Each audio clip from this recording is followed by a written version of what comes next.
I guess the thing, like, I see what you're saying about like how all of these different components and the collaborative nature of the writers' room kind of come together.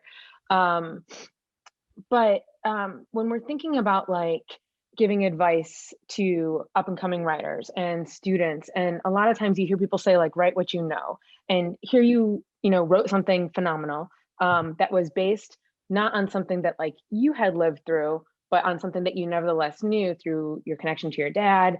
um, how would you advise writers, who are trying to like break into the space now? Like what should they be writing? How should they tap into that like authenticity with their own voice and POV, especially connected to the zeitgeist?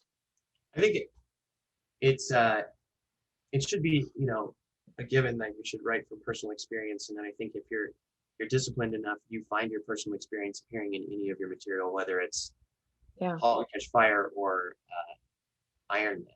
You know what I mean? Like there's parts of you that will show up in your work, I think. And that's probably born out what if that's where your desire to write comes from, in a kind of weird, very difficult way of expressing yourself, Yeah. because you have trouble doing it in other ways that other people don't, which I feel like writers have.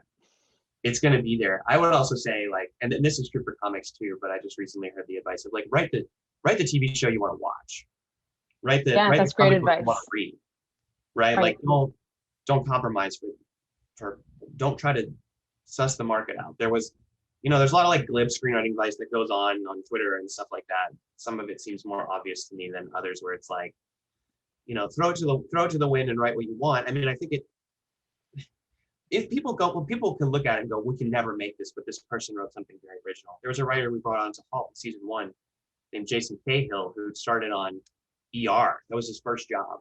And then he went to write on The Sopranos. And the script that we read of his was a recent spec he'd written, and it was about lobster fishermen in New England, which was kind of where he grew up. So he had a lot of personal knowledge about that. It had nothing to do with computers, but we were like, this is such a great, authentic read where you're immediately invested, that we were very lucky to have him come on into the room, And so that like translated because you were able to like pick up on that You voice. feel it immediately if someone is, Yeah.